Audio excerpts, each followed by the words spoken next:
Bon, nous sommes en direct. Bonjour Franck Bonjour Annie. et bonjour à tous. Aujourd'hui, lors de notre live du mardi, on va discuter d'assurance vie. Donc, essayer de démystifier un petit peu tout ça. Alors, au niveau des assurances vie, oui, Franck, je te laisse en parler un peu. On va déterminer, bon, tout d'abord, qu'est-ce qu'une assurance vie? Tout le monde doit savoir ça, mais on aime bien faire cet avant-propos. Une assurance vie, c'est un véhicule qui, lors du décès de la personne qui est assurée, va procurer un montant X déterminé dès le départ aux bénéficiaires choisis. Et habituellement, le véhicule sert à pallier aux conséquences financières du décès de la personne assurée. Donc, assurance vie, il en existe plusieurs catégories.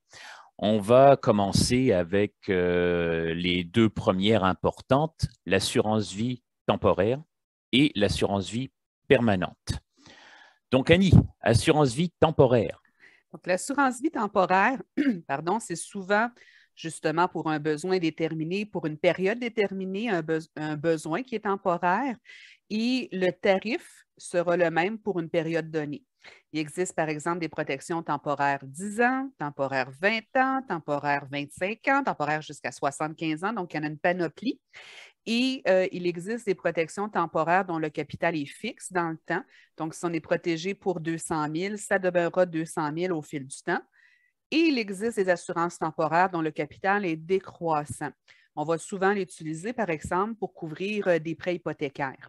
Donc, le capital va débuter, le montant d'assurance en cas de décès va débuter à un montant X, exemple 200 000, et va diminuer d'une année à l'autre. Donc, dans les deux cas des protections temporaires, si on a pour un montant une période donnée, exemple 10 ans, qu'est-ce qui se passe après 10 ans? Ça se renouvelle. Donc, on a un tarif pour les 10 premières années qui est bas. C'est les protections les plus économiques.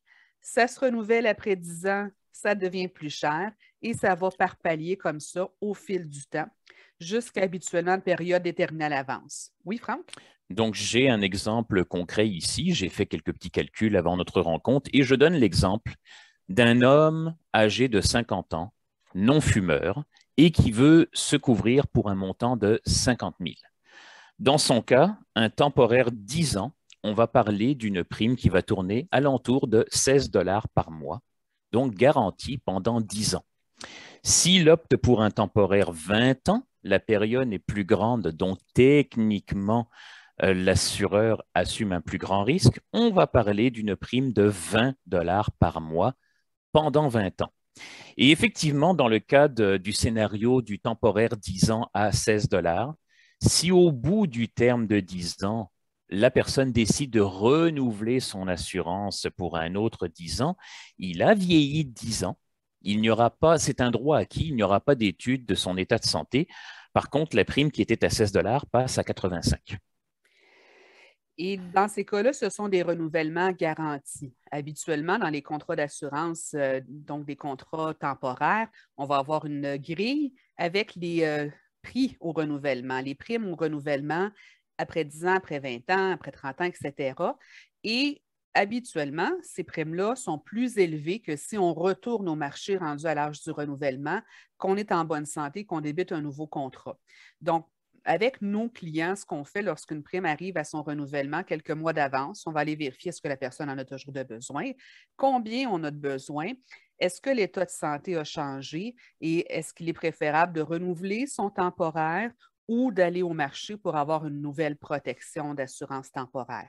C'est sûr qu'il y a toujours un petit bémol quand on fait un nouveau contrat, c'est-à-dire que les clauses de suicide et d'incontestabilité sont reportées de 2 ans. Donc, on recommence une nouvelle période durant laquelle le suicide n'est pas couvert et durant laquelle, s'il arrive un décès, il y a un petit peu plus d'enquête de fait pour voir qu'il n'y a pas eu de fausse déclaration. Par contre, on va souvent économiser énormément par rapport à renouveler un contrat existant. Il y a une autre garantie qui est importante, je vais te laisser parler, Franck, sur des contrats d'assurance temporaire, la garantie de transformation. Oui, donc alors on a parlé du renouvellement, qui est tout simplement un droit acquis et qui est de dire que lorsque l'assurance arrive à la fin de son terme, il y a une possibilité donc de le renouveler à nouveau sans égard à l'état de santé, sans même vérification. Mais ça, il faut attendre que l'on soit arrivé à la fin du terme. La transformation, c'est de dire à l'assureur, j'ai une assurance temporaire avec vous et je veux la convertir complètement ou partiellement en assurance permanente, une assurance qui sera bonne à vie. Et cet exercice de transformation peut se faire n'importe quand. Et à vrai dire, puisque l'âge est un des premiers facteurs qui va déterminer la prime, ben, plus tôt on s'y prend et moins la prime va être importante sur du long terme. Et tu mentionnes n'importe quand. Encore là, un petit bémol, il y a habituellement une date limite de transformation et ça varie d'un contrat à l'autre. Oui, Certains peuvent effectivement. être transformés jusqu'à 65, jusqu'à 70, jusqu'à 75. Des fois, c'est transformable pour la durée du contrat, mais c'est indiqué d'habitude dans les specs de contrat sur la première page, la date limite de la transformation. Il y a aussi une date limite, j'ai envie de dire, pour le renouvellement. Donc, ce que l'on voit le plus fréquent, c'est que l'exercice de renouvellement peut être appliqué jusqu'à maximum âge de 85 ans. Quant à la transformation en permanente, c'est habituellement jusqu'à l'âge de 71 ans. Je dis que c'est ce que l'on voit le plus souvent, mais de vérifier effectivement les clauses exactes du contrat. Puis, pour terminer sur les plans temporaires, ce qui est à retenir souvent, c'est des plans dans l'immédiat qui sont beaux, bons, pas chers. Donc, les tarifs sont bas. C'est utile lorsqu'on a des besoins qu'on sait qui sont limités dans le temps. On va utiliser ça pour couvrir des prêts ou encore pour garantir un montant important d'assurance à une jeune famille qui a des enfants en bas âge. Ça peut être utilisé aussi en affaires. Donc, si on a une nouvelle compagnie, qu'on a besoin de couvrir des rachats de parts puis qu'on vient de commencer, on ne va pas trop dépenser sur une protection d'assurance, ben, ça fait le travail aussi. Ça fait le travail pour garantir l'assurabilité. Donc, si on sait qu'on aura besoin de protection d'assurance à long terme, mais qu'on n'a pas le budget tout de suite pour les autres plans qu'on discutera plus tard, bien, les plans temporaires, ça fait très bien le travail, au moins ça protège. Et dernière chose, quand on a des protections d'assurance temporaire, c'est les assurances, encore une fois, beau, bon, pas cher, mais il n'y a habituellement pas de valeur qui s'accumule à l'intérieur, il n'y a pas de valeur de rachat, il n'y a pas d'investissement, c'est de l'assurance pure. Donc, deuxième sujet, je te laisse commencer, Franck. Oui, bien content que tu aies avancé cela parce que ça faisait aussi partie des petites notes que j'avais prises. Donc oui, si on annonce à quelqu'un après analyse, parce qu'entendons-nous, de notre côté, conformité oblige, avant d'assurer une personne pour 50, 100, 250 000, 1 million de dollars, ben, il faut qu'on ait une analyse en arrière qui justifie le pourquoi qu'on le couvre pour ce montant-là. Maintenant, si on annonce à une personne que son besoin d'assurance idéal serait de 500 000, serait de 1 million de dollars, avec une combinaison de permanent et de temporaire, mais qu'au final, la prime mensuelle exigée pour avoir cette couverture dépasse le budget de notre client, de lui dire, regarde, prends tout aujourd'hui sous forme de temporaire 10 ans parce que ton budget va être respecté, ça fait effectivement le travail, mais c'est toujours dans l'optique de dire plus tard, regarde, pour que tes besoins soient comblés, il va falloir que tu en transformes une partie en permanente. Alors là, on parle de permanente. Et ça, c'est pas pour friser, c'est pour, pour se protéger en cas de décès. Alors oui, les protections permanentes, donc le but, c'est d'avoir une protection qui est garantie à vie. Il y a plusieurs variétés, plusieurs types de contrats d'assurance vie permanente. Le plus connu, je dirais, c'est les protections qu'on appelle vie entière. Le nom le dit. Oui, on va l'annoncer. Parce que moi, j'ai principalement fait 3 catégories et il y a des sous-catégories. Donc, il y a ce qu'on appelle la temporaire 100 ans. Il y a ce qu'on appelle les vies entières garanties, les vies universelles et j'ajouterais comme sous-catégorie les payables en accéléré. Donc, une assurance vie permanente, c'est une assurance vie qui est bonne jusqu'au décès de la personne assurée.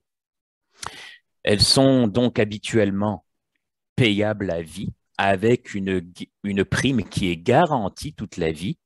Mais comme je l'ai mentionné, effectivement, si la personne ne veut pas avoir à la payer toute la vie, elle peut prendre l'option de dire « je veux une assurance bonne à vie, mais payable en 8 ans, en 10 ans, 15 ans ou 20 ans ». Ces exact. scénarios-là existent. Et la protection la plus simple, c'est ce que Franck mentionnait, du temporaire 100 ans. Elle n'a de temporaire que le nom. C'est une protection qui est garantie à vie, qui est terminée de payer à 100 ans. Et contrairement à ses autres cousines dans les assurances permanentes, une temporaire 100 ans n'a pas de valeur qui s'accumule. Donc, c'est de l'assurance, il n'y a pas de valeur de rachat, il n'y a pas d'accumulation, il n'y a pas d'investissement. Et on est assuré le temps qu'on paye et lorsqu'on cesse de payer, bien, on est plus protégé. Et c'est payable jusqu'à 100 ans, sauf qu'à 100 ans, si on est toujours de ce monde, on est toujours protégé, mais sans avoir à payer, on est libéré de prime à 100 ans. Habituellement, ce sont les moins dispendieuses, mais on compare. Des fois, pour une différence de quelques sous, quelques dollars, on va avoir justement des protections vie entière avec des valeurs qui peuvent être pratiques avec le temps. Et puis Annie, je dois par contre ajouter à cela, parce que dans notre organisation, entendons-nous, c'est bien souvent moi qui fais la recherche des primes, mais que la temporaire 100 ans soit la plus abordable, ce n'est pas toujours le cas. Et je vais le dire parce que dans les recherches précédentes que j'ai faites, notre homme de 50 ans, non-fumeur, qui veut se couvrir pour un 50 000 permanent, le plus abordable, c'était la vie universelle, suivi de la vie entière garantie et au final suivi de la temporaire 100 ans. Bon. La différence n'est pas énorme parce que pour notre homme de 50 ans non-fumeur qui veut se couvrir pour 50 000 $, on parle en moyenne d'une prime de 75 $ par mois garantie à vie. Maintenant, la différence entre la vie entière garantie et la temporaire 100 ans, elle est peut-être d'1 $ ou deux. Mais qui, non seulement ça m'est moins cher de 1 ou 2 $, mais je bénéficie de bonis supplémentaires. On peut parler effectivement, dans le cas de la vie entière garantie, la première mention qui est ce qu'on appelle la valeur de rachat. Donc, Annie, d'abord, qu'est-ce qu'une valeur de rachat et qu'est-ce qu'on peut faire avec? Une valeur de rachat, ce sont des montants qui s'accumulent dans la police d'assurance, qui sont habituellement garantis. Il faut vérifier au contrat si ce sont des valeurs garanties. Il peut y avoir une portion non garantie aussi qui dépend des participations, qui dépend d'un certain rendement. Mais la valeur de rachat, c'est la somme qui est remise si demain matin, vous annulez votre police. Donc, si on a une valeur de rachat garantie après 10 ans, exemple de 2 000 $, ça veut dire que vous demandez l'annulation de votre police et il y aura un 2 000 $ qui sera remis. Cette valeur de rachat-là peut habituellement aussi être utilisée un petit peu comme une marge de crédit. Ce n'est pas exactement une marge de crédit, mais on peut faire un parallèle. Donc, si on a, exemple, sur une police d'assurance avec valeur de rachat, 2 000 $ de disponible, après X nombre d'années, on peut emprunter habituellement 90 % de ce montant-là, donc 1 800.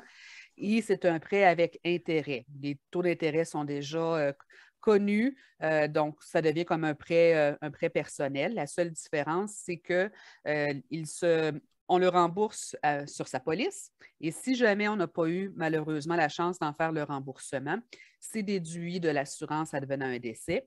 Ou si demain matin, vous annulez votre police, mais il n'y a pas de remboursement à faire non plus. Donc, c'est utile parce que oui, c'est possible d'emprunter dessus. Ces valeurs-là aussi, là, j'ai parlé d'une valeur de 2 000, mais dans certaines planifications plus globales avec la retraite et tout, ça peut être utilisé aussi pour justement avoir des sommes plus importantes à la retraite. Donc, on peut faire en sorte d'avoir des valeurs importantes d'accumuler de plusieurs dizaines de milliers de dollars. On fait un prêt en collatéral, le prêt est remis en franchise d'impôt et ça permet de bonifier le revenu de retraite. Donc là, on parle de planification plus avancée, mais c'est des outils dans un portefeuille financier qui peuvent être utilisés pour planifier la retraite. Qu'est-ce que je peux dire d'autre sur les valeurs de rachat? Si jamais un jour, on a des pépins financiers, qu'on ne peut pas payer sa police, mais on peut faire des avances de la prime sur la valeur aussi. Donc, ça fait une sécurité. En fait, par rapport à cela, Annie, j'ai presque envie de dire que c'est carrément un automatisme. C'est-à-dire que si la compagnie d'assurance a effectivement des instructions d'aller chercher directement la prime dans le compte bancaire de la personne et que pour toutes sortes de raisons X, Y, Z techniques, le prélèvement bancaire ne fonctionne pas, s'il y a une valeur de rachat qui existe dans la police, l'assureur va prendre la prime à même la valeur de rachat. Ça correspond un petit peu à ce que tu as dit précédemment, donc à faire techniquement un prêt sur la valeur de rachat, mais ça fait surtout en sorte que la police d'assurance ne tombe pas en déchéance. Et là, il faut faire un peu la distinction entre l'utilisation d'une police vraiment pour les besoins en cas de décès de base.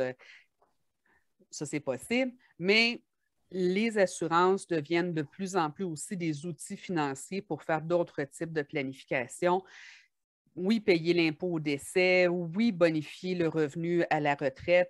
Et là, c'est un outil parmi tant d'autres. L'important est toujours de ne pas mettre tous ses œufs dans le même panier et que chaque outil a son utilité. Le REER a son utilité, le CELI a son utilité, les polices d'assurance vie en ont aussi. Puis pour terminer, au niveau des polices vie entière, c'est dans celle-là qu'on va retrouver aussi des participations. Est-ce que c'est ça que tu voulais parler, Franck? Non, avant d'aborder les participations, je voulais dire en sorte que certaines de ces polices-là, vie entière garantie, venaient aussi avec ce qu'on appelle des valeurs acquittées garanties. Oui. Donc, ça, c'est autre chose. On va parler d'assurance vie libérée. Et je pense que les chiffres parlent d'eux-mêmes. J'ai fait ces vérifications encore là avec notre homme de 50 ans, non-fumeur, et qui se prend une assurance permanente de 50 000 $. On avait dit que la prime qu'il devait techniquement payer à vie serait dans les alentours de 75 $ par mois.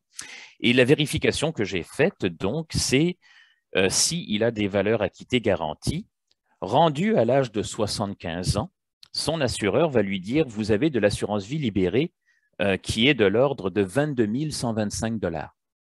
Donc, si notre homme de 50 ans qui était assuré pour 50 000, rendu à 75 ans, estime que d'être assuré pour 22 125 $, c'est en masse pour ce qui serait de couvrir, par exemple, juste ses derniers frais funéraires, il peut contacter l'assureur et de dire, réduisez mon assurance de 50 000 au montant acquitté garanti 22 125. Donc, monsieur va être couvert pour 22 125 pour le restant de ses jours, mais il n'aura plus de prime à payer. Oui, une autre des solutions flexibles qu'offrent ces plans-là. Et le dernier, là, les participations. Et participation. Donc, les participations, je comparerais ça. Ce n'est pas exactement le même mécanisme fiscal, mais c'est un peu comme des dividendes. Donc, on a une police d'assurance participante. À chaque année, selon les résultats de la compagnie d'assurance, il y a des sommes qui seront retournées dans la police, des participations. Et ces participations-là peuvent servir à plein de choses. On peut acheter plus d'assurance. On va souvent recommander ça à des jeunes enfants, d'offrir que les parents offrent une protection d'assurance, une vie participative. Et avec les années, le capital augmente, augmente, augmente, augmente. Donc, on peut débuter avec une protection de 25 000 et se terminer avec les projections à 85 ans, des protections de plus de 100 000. Donc, ça peut être une solution d'acheter des assurances supplémentaires. Les participations peuvent être versées aussi aux propriétaires de police. Donc, il y a plusieurs options qui sont disponibles. L'avantage de ça, c'est qu'il faut le voir encore. On a besoin d'assurance qui doit toujours être là, mais les polices participatives peuvent être utilisées comme un outil financier et les participations ont un risque un peu semblable au risque des obligations. Donc, oui, il y a une partie qui n'est pas garantie, c'est selon les rendements de la compagnie, mais si on a un portefeuille financier qui est diversifié, ça rajoute de la diversification, je dirais, dans la portion revenu d'un portefeuille financier. Et fiscalement parlant, c'est plus avantageux. Donc, ça, c'est un outil quand on parle de vie entière. Puis le dernier, qui est peut-être la bête la plus complexe dans les produits La vie d'assurance. universelle. Donc, on se rappelle, les vies entières, il y a des valeurs garanties, des valeurs de rachat, il y a des participations donc, qui dépendent un peu du rendement de la compagnie. Quand on parle de police universelle, là, on divise un petit peu le volet assurance et il y a un compte d'investissement à l'intérieur, un fonds de capitalisation dans lequel on a le choix d'utiliser des comptes de placement un peu semblables à ce qu'on va trouver en fonds mutuels, en fonds distincts, donc des comptes de différentes compagnies qui vont donner un rendement. Et on peut s'en tenir une police universelle à avoir juste l'assurance. On peut l'utiliser pour faire du placement à l'intérieur. Il y a un avantage fiscal, donc un petit peu comme le CELI, mais il y a un peu plus imposé. Donc, il faut vraiment là, faire une analyse complète quand on recommande d'utiliser une police universelle. Mais oui, les sommes s'accumulent avec un avantage fiscal à l'intérieur. Et là encore, il y a plusieurs façons de la faire. Ce qu'il faut faire attention lorsqu'on a des polices universelles, c'est pourquoi on l'utilise, combien on met dedans. Est-ce que la prime est garantie? Est-ce qu'elle est nivelée? Est-ce que la prime va dépendre du rendement qui est fait dans le sein du fonds de capitalisation? On en voit comme ça aussi. Donc, on a des polices universelles dont le coût d'assurance augmente d'une année à l'autre. On appelle ça du TRA. Et c'est le placement à l'intérieur qui va garantir le coût d'assurance au fil du temps. Donc, on se met de l'argent de côté pour que quand l'assurance coûte plus cher, on la paye avec le fonds. Et là, pourquoi que c'est bâti comme ça? C'est soit qu'on espère faire un rendement plus élevé qui va couvrir l'augmentation du coût de l'assurance ou que c'est utilisé dans une planification plus globale, qu'on veut mettre des sommes importantes dans un compte comme ça en franchise d'impôt parce qu'on a déjà ses REER d'utiliser, on a déjà ses CELI d'utiliser. Oui, parce qu'actuellement, pour ce qui est de spéculer sur les rendements futurs, les assureurs ont adopté une approche, j'ai envie de dire, quand même très prudente, Annie. Oui. Parce que nous avons déjà eu des scénarios désagréables dans le passé où les taux d'intérêt étaient plus élevés. Donc, on utilisait ces chiffres-là pour préparer des scénarios où on disait à la clientèle, tu vas investir tant par mois, ça va aller dans le fond et à un moment donné, tu seras libéré de paiement. Mais la réalité des marchés a fait en sorte que finalement, l'échafaudage s'est effondré et non seulement le client doit continuer de payer sa prime, mais il est éventuellement assujetti à une augmentation de prime. Exactement. Donc là, on parle de... Et ce qu'on vérifie avec notre clientèle, c'est que lorsqu'on les rencontre, on vérifie les contrats déjà existants. Et il peut arriver qu'on voit des contrats, surtout des années 80, qui étaient non garantis, mais avec des projections faites à du 10 de rendement. On n'a pas connu ça. Donc, ça fait les surprises désagréables que Franck mentionne. Ici, on veut vraiment un aperçu global. Quand on parle de produits comme ça, c'est complexe. Chaque produit existe parce qu'il répond à un besoin particulier, mais ça ne veut pas dire qu'il est bon pour toutes les situations. Il faut être vraiment conscient pour chaque type de contrat d'assurance, surtout les contrats universels, surtout quand c'est du non garanti. Pourquoi qu'il existe, comment s'en servir, quels sont les risques, avec quel pourcentage de rendement on a fait les projections. Et dans certains cas, là, je sais que je vais plus au niveau de la prudence dans mes explications, mais dans certains cas, quand c'est bien utilisé, puis c'est dans une stratégie globale, qu'idéalement, même un fiscaliste a regardé le tout, lorsqu'on parle d'investissement plus important, ça peut devenir très, très, très intéressant aussi. Donc, faites toujours affaire avec des professionnels pour ce type de protection-là quand on veut faire de l'investissement. Et là, maintenant, on a parlé des protections. Je vois que ça fait déjà 27 minutes, ça va être un nom plus long. On a parlé des protections d'assurance vie. On a dit qu'il faut d'abord déterminer ce dont on a besoin. C'est toujours la première étape. Qu'est-ce qu'on a besoin pour couvrir le niveau de vie de sa famille, si on n'est plus là, couvrir, oui, les derniers frais, mais ce n'est pas le plus gros montant. Couvrir l'impôt, des fois, c'est un héritier auquel on ne pense pas, mais qui est un de nos principaux héritiers advenant un décès. Le premier qui se sert, c'est le gouvernement fédéral et provincial, les gouvernements fédéraux provinciaux. Ensuite de ça, de dire, est-ce qu'on veut laisser des héritages? Est-ce qu'on a une entreprise et on veut racheter la part d'un associé qui est décédé? Donc, déterminer vraiment tout ce qu'on a besoin en cas de décès. Tous les plans qu'on a parlé là, c'est des plans personnels. Maintenant, oui, il existe d'autres assurances. On tient compte de ce qu'on a au travail, des assurances collectives. Des fois, les gens se croient en masse assurés avec ça. Mais si on a juste une assurance collective qui équivaut à 1 an de salaire et qu'on a un bébé d'1 an puis un enfant de 5 ans, ça va partir vite, 1 an de salaire. Donc, on en tenir compte, mais ce n'est pas nécessairement suffisant. Même chose quand on parle des assurances hypothèques, on a déjà fait un topo là-dessus, ce n'est pas des plans personnels. Donc, on tient compte de ce qui existe à côté, mais ce n'est pas la même chose qu'avoir un contrat qui est garanti. Est-ce que j'ai tout dit, Franck? Je pense qu'on a fait pas mal le tour. L'idée de départ, c'était surtout de démystifier qu'est-ce qu'une assurance temporaire, qu'est-ce qu'une assurance permanente, le fait qu'il y ait des assurances permanentes payables en accéléré. Et on a parlé d'assurance vie, mais c'est un modèle qui s'applique aussi aux assurances maladies graves. Oui. Il y a des temporaires, il y a des permanentes, il y a des payables en accéléré. Et mis à part la protection de base, vie ou maladie grave, bien souvent, les polices vont proposer d'ajouter d'autres avenants à considérer. Donc, sur une même police, on peut également couvrir d'autres membres de la famille, les enfants. Il existe toutes sortes de garanties. C'est à nous, conseillers, de vous faire part de qu'est-ce qui est disponible lorsque vous demandez l'information sur une police d'assurance vie. Donc, ça va nous faire plaisir de, effectivement, vous expliquer tout ça et de tout démystifier. Mis à part la question du temporaire, du permanent, il va y avoir d'autres notions à prendre en considération, encore une fois, dépendamment du besoin qui est à couvrir, comme par exemple ce que l'on va voir souvent, et surtout dans le cas de l'assurance hypothécaire, couvrir un prêt hypothécaire. Habituellement, ce qui revient le plus souvent, c'est que la maison est achetée par un couple, donc le prêt est contracté par un couple. Et pour ce qui est de l'assurance, éventuellement, nous allons proposer l'assurance qu'on appelle conjoint premier décès. Donc, une assurance, mais qui couvre 2 personnes, donc payable au premier décès. Une fois que le montant a été réclamé, l'assurance n'existe plus. Et là, tu parles d'un premier décès, tu m'ouvres une dernière porte. Allons-y.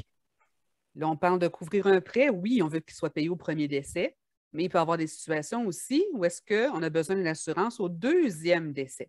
Dans quelles circonstances? On parle d'impôt ici.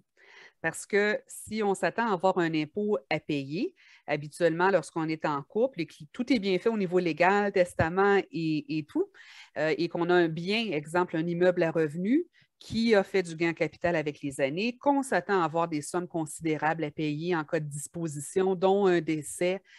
Donc, on s'attend à avoir beaucoup d'impôts à payer. Au premier décès, si c'est roulé au conjoint survivant, c'est un roulement. Donc, l'impôt n'est pas immédiat. Il est reporté au deuxième décès. Et là, on va avoir une protection qui couvre et qui donne assez d'argent pour payer l'impôt.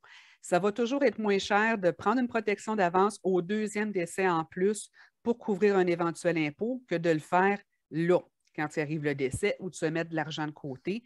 Si ça arrive là et qu'on n'a pas l'argent, est-ce qu'il faut réhypothéquer? Est-ce qu'il faut vendre l'immeuble à un prix dérisoire? Bon, on sait que le marché va bien présentement, mais ça n'a pas toujours été comme ça, le marché immobilier. Donc, de le prévoir d'avance, c'est plus sécuritaire pour la succession à ce moment-là. Alors, je crois qu'on va Parce que conclure sur ça. juste pour définir la question, Oui. la notion de roulement, c'est un roulement qui se fait uniquement au conjoint. Donc, quand il y a roulement, il n'y a pas disposition. Par contre, un roulement aux enfants ou à qui que ce soit d'autre que le conjoint, ça ne se fait pas. Donc, si effectivement le deuxième parent décède et que les enfants héritent de l'immeuble à revenu, comme tu dis dans ton exemple, il y a techniquement disposition. C'est comme si l'immeuble avait été vendu aux enfants. Et là, disposition égale impôt. Puis, si on parle d'une assurance permanente, parce que c'est pour l'impôt à long terme, au deuxième décès. Plus avantageux. Donc, on espère avoir pu démystifier un petit peu. Si vous êtes encore mêlé, c'est pas grave. On est là pour démêler tout ça. Donc, vous pouvez toujours consulter notre site pour de l'information plus approfondie sur ce sujet-là ou d'autres, www.gfdb.ca, groupe financier du Boisé. Et bien sûr, vous pouvez vous joindre à nous à chaque mardi midi. On va démystifier d'autres sujets au niveau des assurances, des investissements, etc. Et, bonne semaine à tous. Bonne semaine à tous. Au revoir.